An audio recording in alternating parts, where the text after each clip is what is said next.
10-Minute Jazz Lesson Podcast, episode 400.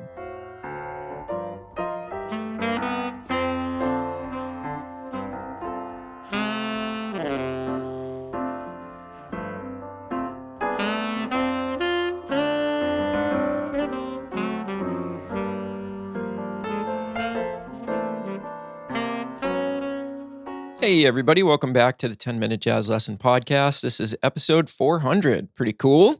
And we are continuing with our series on Have You Met Miss Jones? We've got one more episode on it, and then I'm going to prepare an etude for you next week that's going to try to address a lot of the stuff that we've talked about. But I want to talk about one more thing today. So we've talked about a whole bunch of stuff, but the general gist around everything has been sort of this key center soloing. And I hope that over the course of these 2 months, you've started to develop some skills and some abilities and some understanding of how we can take a tune and sort of separate it into its key centers and utilize that. And I hope what's happened is that has unlocked a few doors for you in terms of like, if you think a tune like this is really intimidating because there's so much information on the page, maybe some strategy is to eliminate some of that intimidation, eliminate some of that, I got to know everything about everything, and just play a little bit. That was really my goal in this. So now I want to sort of take that to another level and introduce you to something that I'm positive that you know exists, but maybe this is a completely different way of looking at it for you. And a really open concept that I'm going to give you today that you can then drill down upon in your practice time. And this is going to require like a lot of thought and a lot of discovery, some information gathering on your part. Okay. So the big topic is tension and release. And how can we incorporate tension and release into these things that we've been talking about and into this tune specifically? This is where we're going to be looking at it. Okay. So let's just dive right in. So I've provided a PDF for you that's going to sort of introduce this concept to you, to all the Patreon members. And if you want to, you could start looking at that right now. If you don't want to look at it, that's cool too. So the first thing that we've discovered, right, is that we can literally play in the key of concert F major as a key center over the entire first 8 bars, right? And I hope if you've been actually putting this stuff into action, I hope that you have a much deeper realization of that through your time spent with that idea actually on your instrument playing over the tune, right? So hopefully you're coming at this from a informed perspective and you're sitting there on your end and you're shaking your head. Yes, we can play in the key of concert F major. If that is still elusive to you, I urge you to put a little bit more work in on that, a little bit more time in, a few more reps on that concept. Okay. I want you to sort of arrive at the conclusion, yes, we could play in the key of F over the first 8 bars. So now we want to take it one step further. So let's talk about that tension and release. We know that tension and release basically runs the world, right? If you think about movies, there's always tension and hopefully some kind of release. And you may have been really frustrated watching a movie when the tension builds and there is no release. It's like just human nature that we want to release from that tension. And there's so many other avenues in life where tension gets introduced and then we seek to release that tension. Think about a relationship you have with somebody. When there's tension in that relationship, I don't know about you, but like I find it really hard to fall asleep at night if there's tension between me and somebody that I really care about. All I want is a release from that tension. I want to come to an understanding with that person that I care about. Again, basic human nature. We want to release from that tension. So music is no different, right? So music is like the oral form of a movie or a story, right? We want to hear that tension and release. And again, we don't feel really good if the tension isn't released. I always tell this story, but I'm going to do a quick story time real quick. When I was in high school, we used to do these solo and ensemble concerts at this concert hall.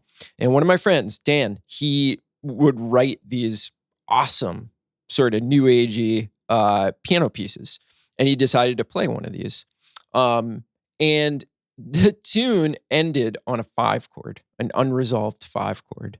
And my orchestra teacher at the time, she came out after the song and she was tasked with moving the piano back into the corner because the next performer didn't need the piano.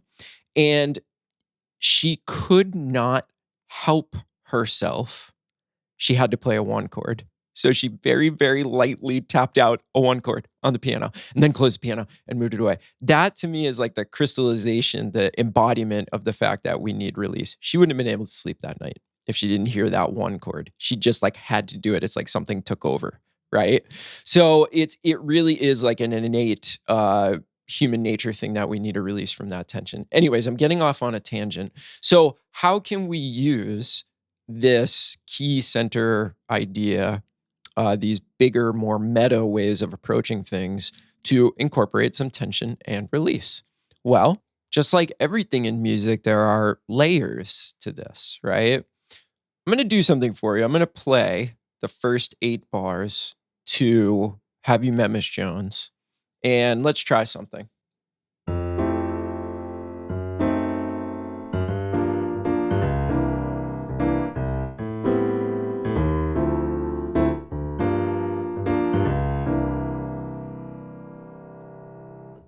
Why does that bother you so much if I stop there? It is unresolved tension. So clearly there's some type of tension built into this already, right? I'm going to play the second A now.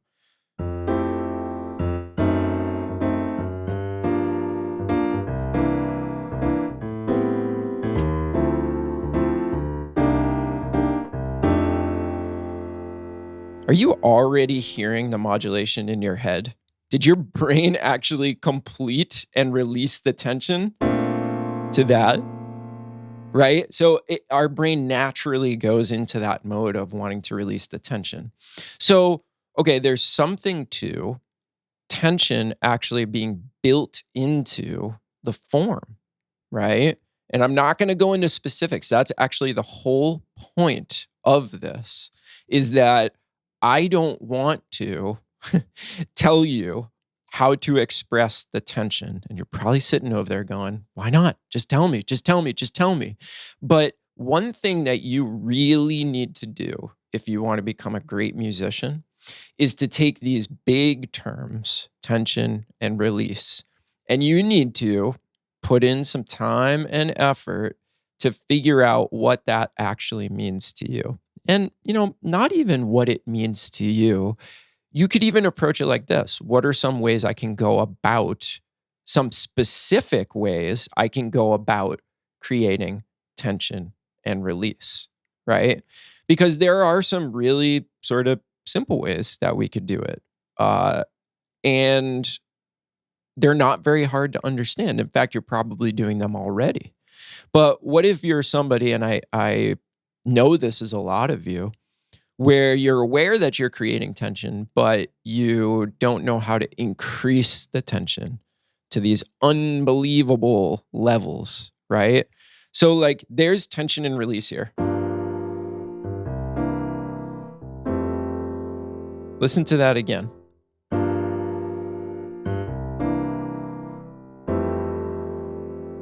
There's definitely tension and release there.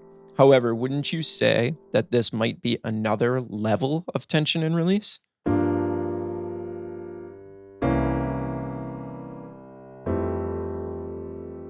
Would you say that maybe here's another level of tension and release?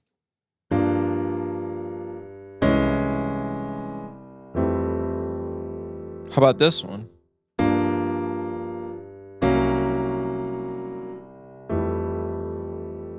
How about one more?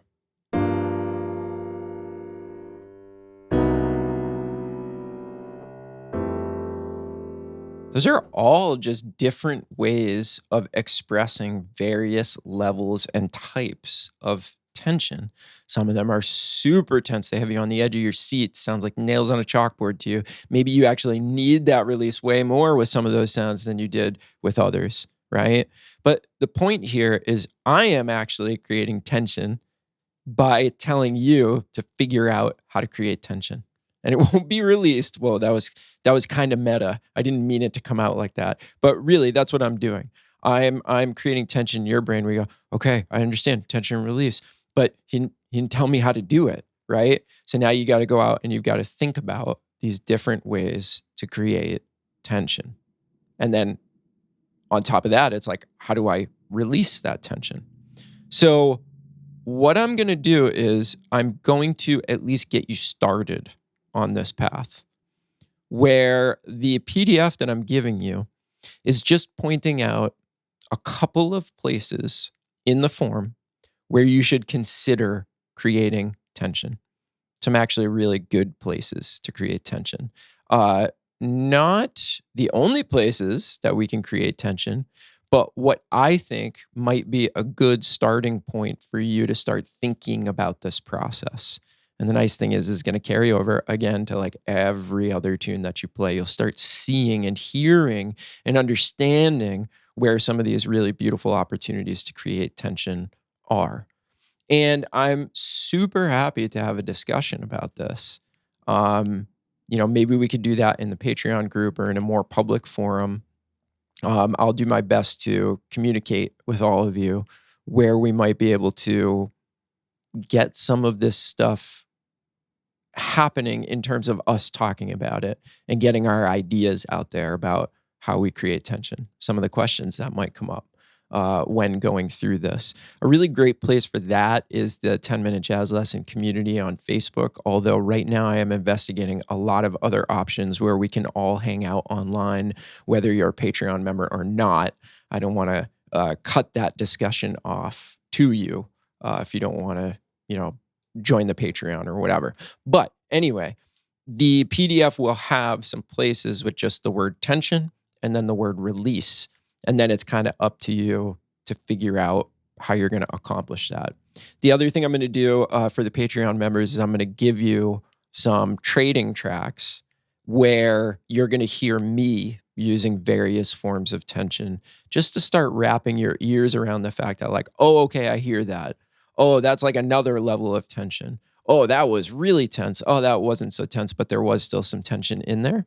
And that'll allow us to sort of bounce off of each other in real time, which I think is super important. So keep the key center thing happening, right? Where the only thing you're concerned about, let's say over the first 8 bars, is for 7 measures, I'm going to keep doing what I've been doing over the past couple of months, which is to play in the key center of F, concert F major.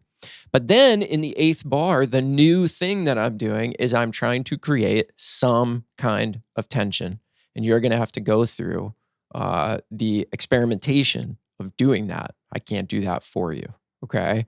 So this is, I think, maybe going to open up some stuff to people that previously thought like, this is like just so complicated. I don't know the names of all these super insane devices to create tension. Well, just start with, I need to create some kind of tension and see where that leads you.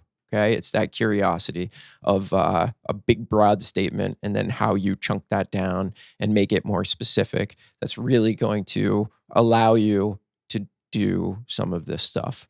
And I realize I may be leaving a lot of you frustrated as I end this episode, but believe me, the struggle and figuring it out yourself will be worth it at the end of the day.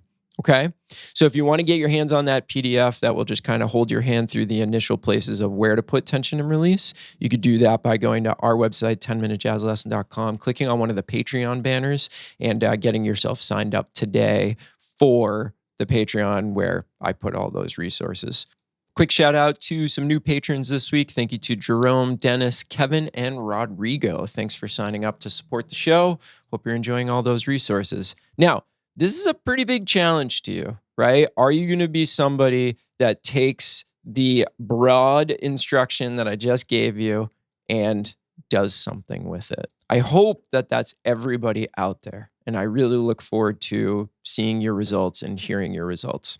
Have a great weekend, everybody. We will talk to you soon. Bye.